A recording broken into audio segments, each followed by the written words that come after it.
উপস্থিত আমাদের পার্টি আর India অ্যালায়েন্সের leader বন্ধুগণ, আপনারা সবাই জানে আমি এইমাত্র বাংলা বলতে পারি, বুঝতে পারি, কিন্তু বাংলাতে ব্যক্তিত্ব দেওয়ার জন্যে সাহস নেই। আর কিছু নেই, সাহস নেই। তো যাদবপুরে এসে और कोई उल्टा सीधा कुछ बोले दी तो ওটাও ঠিক হবে না। তো তার জন্য আপনার অনুমতি দিয়ে আমি হিন্দিতে বলবো। तो हिंदी तो बुझें तो अपनी सवाल। तो मेरे प्यारे बंधुगण और दोस्तों, ये जगह जहाँ पर हम आए हैं पिछले 40 सालों से हम आते रहे हैं। कॉमरेड सोमनाथ चटर्जी, कॉमरेड मालिनी भट्टाचार्य, इन सब की और जो लड़ाई वो लड़ते थे पार्लियामेंट के अंदर हमारे संविधान की रक्षा के लिए, हमारे देश के अंदर जनतंत्र की रक्षा के लिए और आम मेहनतकश लोगों की जनवादी अधिकारों की रक्षा के लिए और उनकी तरक्की के लिए, वो अभी भी स्वर्ण अक्षरों में लिखा हुआ है हमारे देश के जनतांत्रिक इतिहास में। तो यहाँ पर आपके बीच में आके बोलने में एक बड़ी सी गर्व महसूस होती है हमें। और मैं इसलिए ये बात कह रहा हूँ कि आज जिस तरीके के संकट हमारे देश के सामने हैं और जिस तरीके की समस्या है हमारे देश के सामने है, इस तरीके से इतनी गहराई से कभी पेश नहीं आए हमारे आज़ादी के बाद। इसीलिए आज इस चुनाव के अंदर ये कोई मामूली सी चुनाव नहीं है, हर चुनाव अहम होती है। हर चुनाव के चलते हुए नया सरकार आता है, लेकिन ये चुनाव के परिणाम तय करेंगे कि भारत एक धर्मनिरपेक्ष जनतंत्र का गणराज्य, एक सेक्युलर डेमोक्रेटिक रिपब्लिक का कैरेक्टर का चरित्र, वो चरित्र को हम बचा पाएंगे और संविधान को बचा पाएंगे कि नहीं। लेकिन ये मुख्य सवाल को, इसके बारे में कोई चर्चा आजकल आप देख नहीं रहे हो बाकी राजनीतिक पार्टियों की तरफ से। इंडिया के गठबंधन को छोड़कर बाकी सब लोग इसके बारे में कोई चर्चा नहीं। प्रधानमंत्री को अगर सुनोगे तो लगता है कि पुराना जो हमारे परंपरा के अंदर जो एक मुहावरा है, एक कहावत है कि विनाशकाले विपरीत बुद्धि, अब उस तरीके की बातें जो है हमारे मोदी साहब के मुंह से निकल रहे हैं। अब वो कहते हैं कि वो बायोलॉजिकल आदमी नहीं है, उनको भगवान ने भेजा कि वो एक स्वयंभू है। अब हिंदू परंपरा में स्वयंभू तीन ही हैं, ब्रह्मा, विष्णु और महेश्वर। अब ये चौथे आ गए मोदी साहब में और ये बोलने लगे कि मैं स्वयंभू हूँ, तो मुझे जो है भगवान ने भेजा है अपने काम करने के लिए। क्या है वो काम? कि देश के अंदर 20% की आबादी को आप जो है ख़त्म करें, उसको जो है दूसरी सिटीजनशिप की दर्जा दें, नफ़रत पैदा करें और जहरीली नफ़रत हमारे देश के अंदर माइनॉरिटीज़ के खिलाफ और इस हद तक पैदा करें कि उनके ऊपर जो आक्रमण और जो हमले होते हैं, जानलेवा हमले, वो सब जो है बर्दाश्त करनी पड़ती है। यानी इस तरीके का उनको दायित्व दिया है ईश्वर ने। जैसे वो कहते हैं कि मणिपुर के अंदर इतने महीनों से पूरा जिला हमारे बहनों की इज्जत लूटी जा रही है, उनके ऊपर अत्याचार हो रहा है, एक शब्द अपने मुंह से नहीं निकलता इस प्रधानमंत्री का। वो क्या इंसानियत की रक्षा कर पाए? लेकिन उनके भी भक्त हैं जो कहते हैं कि महाप्रभु जगन्नाथ महाप्रभु जो पुरी के अंदर है, वो जो है हमारे मोदी साहब के भक्त हैं। अब यहाँ तक पहुँच गया है पूरा चर्चा इस चुनाव के अंदर। जो असली बातें हैं उसके ऊपर, जो अहम बातें हैं जिसके ऊपर लोगों को निर्णय लेना है, उसके बारे में कोई चर्चा नहीं। असली सवाल क्या है? आज ये चुनौती क्यों है हमारे सामने? क्या हम अपनी धर्मनिरपेक्ष जनता का गणराज्य को बचा पाएंगे कि नहीं? ये चुनौती क्यों सामने आया? ये चुनौती सामने इसलिए आया कि पिछले 10 साल के अंदर जिस तरीके से ये मोदी सरकार ने हमारे देश के इस संवैधानिक ढांचे को जिस तरीके से बर्बाद करते हुए आ रहे हैं, अगर इसे अब नहीं बचा पाओगे आप, तब ये एक धर्मनिरपेक्ष जनतंत्र का गणराज्य जो है बचेगा नहीं। हमारे संविधान के 4 बुनियादी स्तंभ हैं और ये 4 स्तंभ को आप लेकर देख लीजिए पलट कर पिछले 10 साल में उनके साथ क्या व्यवहार हुआ।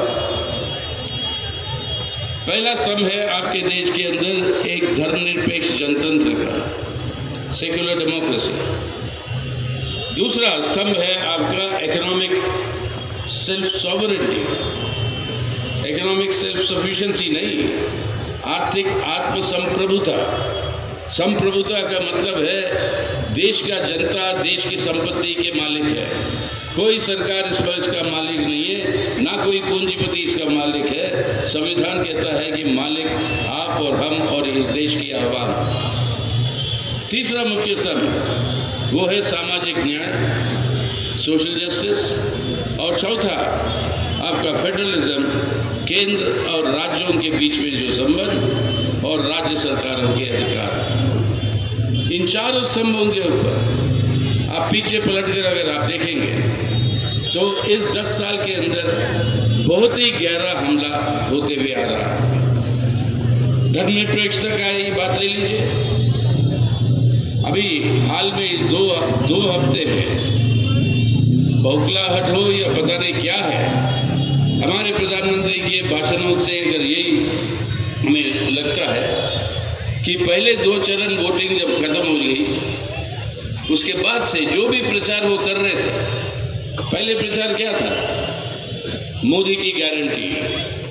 प्रचार यही था कि हमारे देश, हम जो है विश्वगुरु बन गए, हमारे देश जो है दुनिया की सबसे तेजी से बढ़ने वाली आर्थिक ताकत है। लेकिन ये 2 चरणों के बाद फौरन वो प्लेट बदल जाती है और जहरीली एक तनावपूर्ण, हिंसापूर्ण एक किस्म की भाषण शुरू हो जाता है हमारे देश के अल्पसंख्यकों के खिलाफ, खास तौर से मुसलमानों के खिलाफ। क्यों? क्योंकि ये संदेशा पहुंच चुका था कि लोग निकल कर नहीं आ रहे वोट डालने के अंदर। इसका मतलब है जो 400 पार का नारा जो दे रहे थे वो तो लागू नहीं हो पाएगा। अगर पिछली बार जो मिला है वो भी अगर उसका भी रक्षा करनी है तो बिना लोगों के बीच में फूट डालकर इस सांप्रदायिक ध्रुवीकरण को, ये कम्युनल पोलराइजेशन को और तेजी के साथ नहीं बढ़ाएंगे तो और चारा नहीं है उनके लिए जीत का। यानी एकमात्र हथियार उनके पास जो है वो हथियार है सांप्रदायिक ध्रुवीकरण, और उससे आधार पर जहर भरा हुआ हिंसात्मक जो प्रचार जो उनका जो चलता है, उस प्रचार को और तेज करें।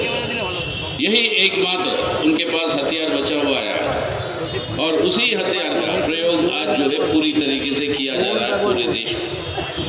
तो इस तरीके से आज हमारे देश के अंदर कई सारे भाजपा के जो सरकारें हैं राज्यों में, उन सही सारे राज्यों में कई सारे कानून पारित कर चुके हैं, कहीं पर लव जिहाद के नाम पे, कहीं पर गौरक्षा के नाम पे, कहीं पर यूनिफॉर्म सिविल कोड के नाम पे। लेकिन सबका एक ही मकसद है कि टारगेट करो माइनॉरिटीज़ को, और ये टारगेट करके माइनॉरिटीज़ को नफरत पैदा करना, जो यहाँ तक पहुँच गए उत्तर प्रदेश में कि बुलडोजर पॉलिटिक्स के रूप ले लिया। माइनॉरिटीज़ की पूरी घर और उनकी संपत्ति और दुकानों के ऊपर ये हमले करके उनको बुलडोजर से रेस करवा दो। ये सब क्यों कर रहे हैं? और ये समझना ज़रूरी है आप लोगों को यहाँ पे। ये हमारे भारत के अंदर एक सांस्कृतिक राजनीतिक एक बदलाव का जन्मभूमि है ये बंगाल और ये कलकत्ता और ये जादवपुर। यहाँ से आपका रेनेसांस का शुरुआत होती है। कल राजा राममोहन रॉय का जन्म शताब्दी नहीं, जन्म एनिवर्सरी था।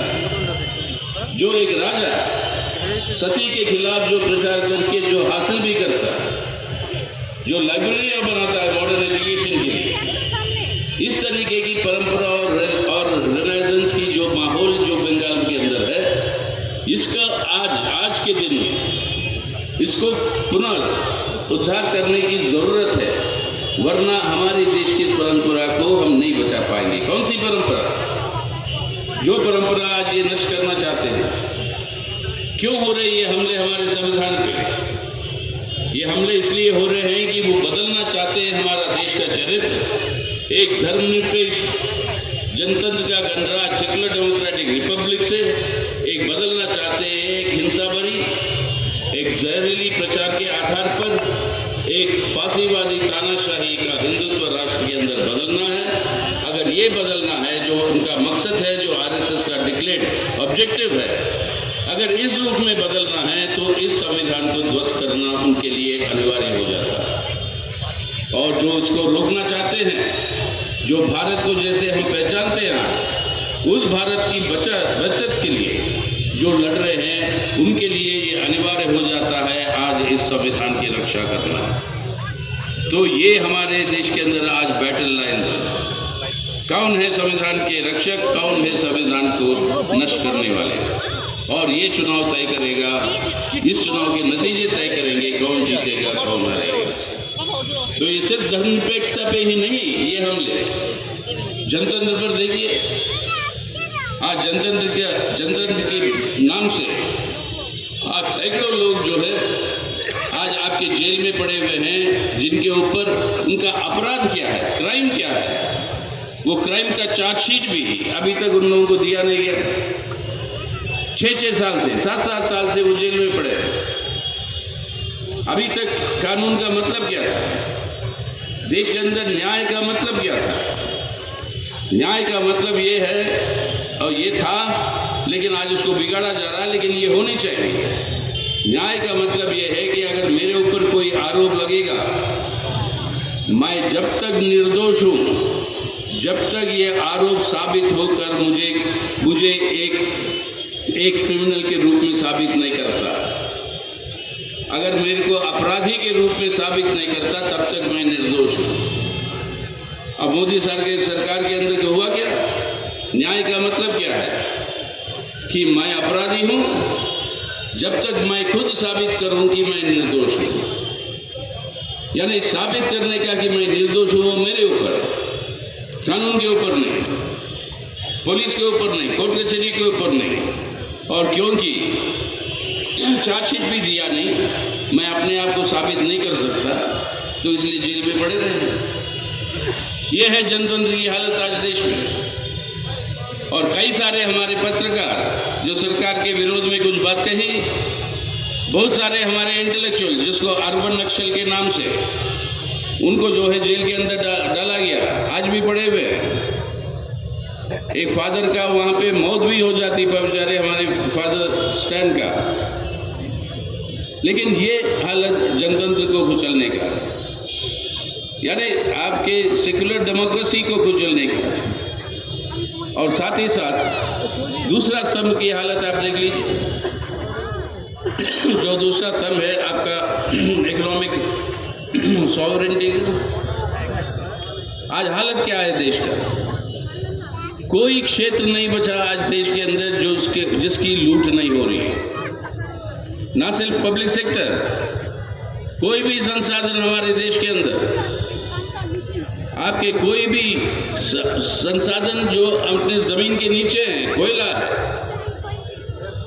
आपका आयरन ओर है, ये सब जो है इसकी निजीकरण हो रही है प्राइवेट माइनिंग्स करते हुए।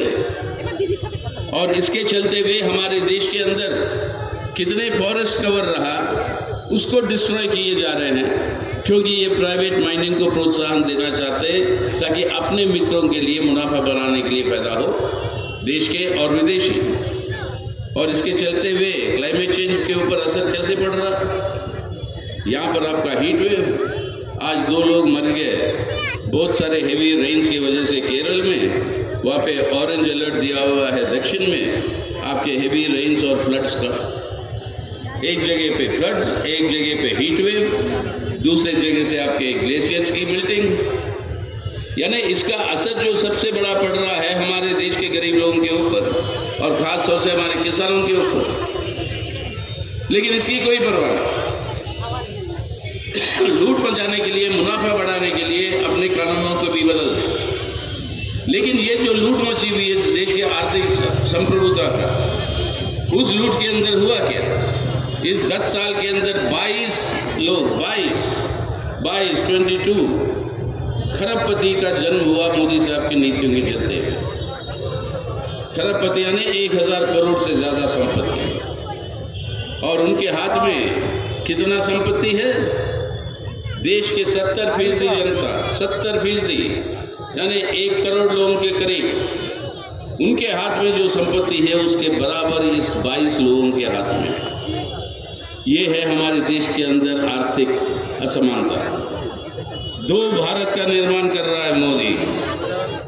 एक है भारत उनके दोस्तों के लिए, उनके मित्रों के लिए, जो उनके लिए चमकता भारत है, और एक है हमारे देश के गरीब मेहनतकश नौजवान और मेहनतकश लोग जिनके लिए एक तरसता भारत, एक चमकता भारत, एक तरसता भारत। ये है मोदी साहब की आर्थिक नीतियों के चलते।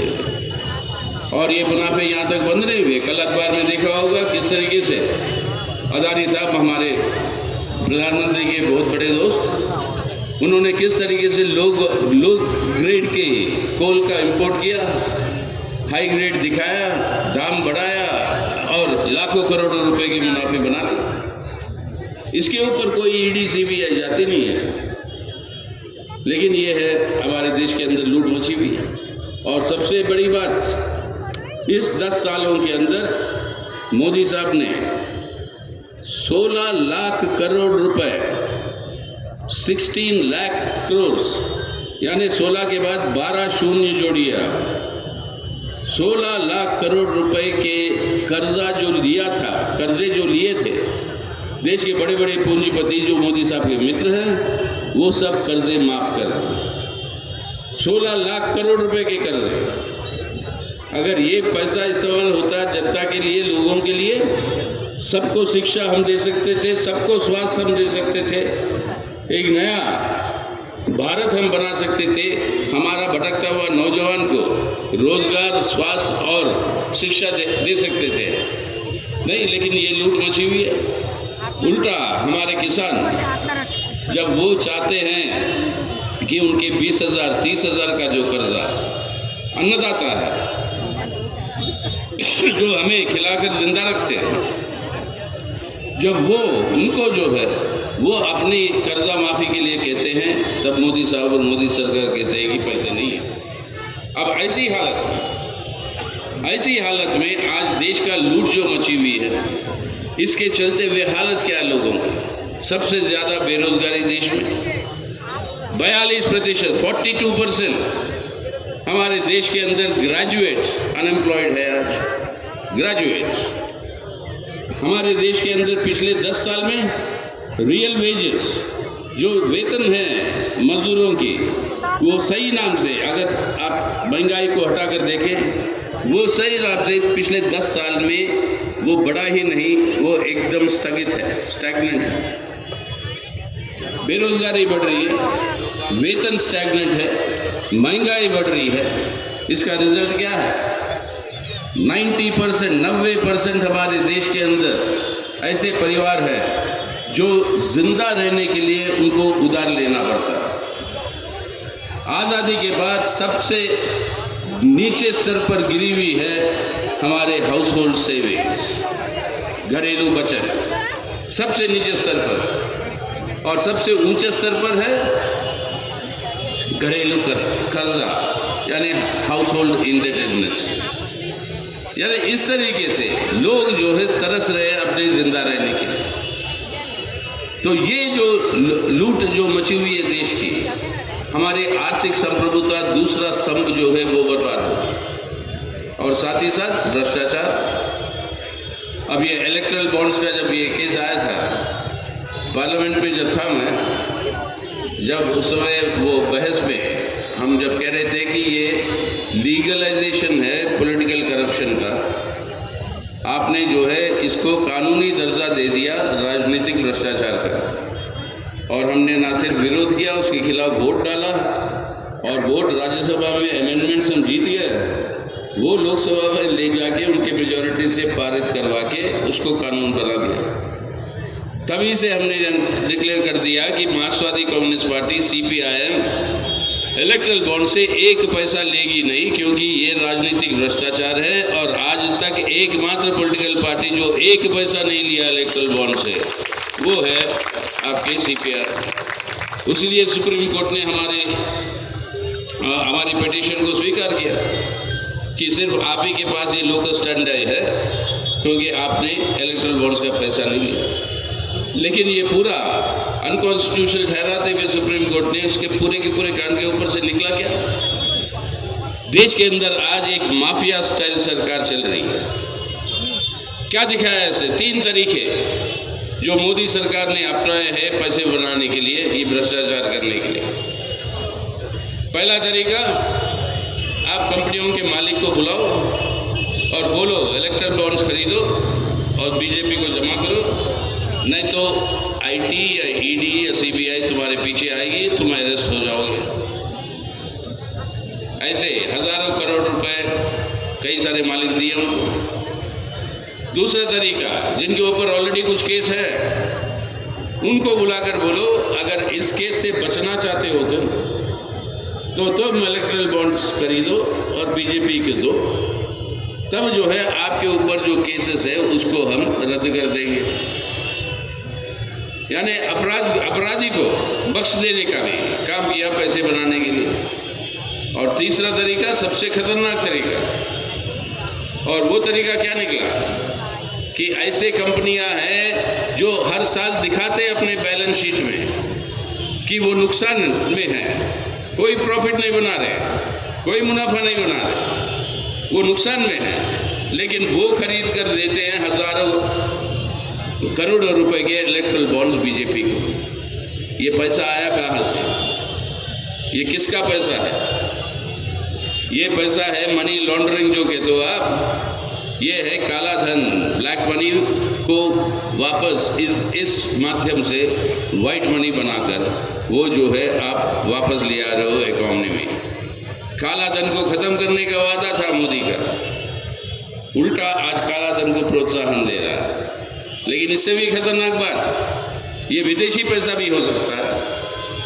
ये पैसा हो सकता है इलीगल ड्रग्स ट्रेड में जो दुनिया को तबाह कर रही है, इलीगल वेपन्स ट्रेड में जो दुनिया को तबाह कर रही है। आज जो देख रहे हैं हम जो हो रहा है फलस्तीनियों के साथ गाजा स्ट्रिप में और अब राफा बॉर्डर पर जो इजराइल के जो हमले जो चल रहे हैं, ज़्यादातर आर्म्स इसके अंदर ये इलीगल आर्म्स ट्रेड से मिलते हैं इजराइल को। और ये अगर इस तरीके का पैसा देश के अंदर आता है तो एक बहुत बड़ा खतरा हमारे देश की सुरक्षा के लिए।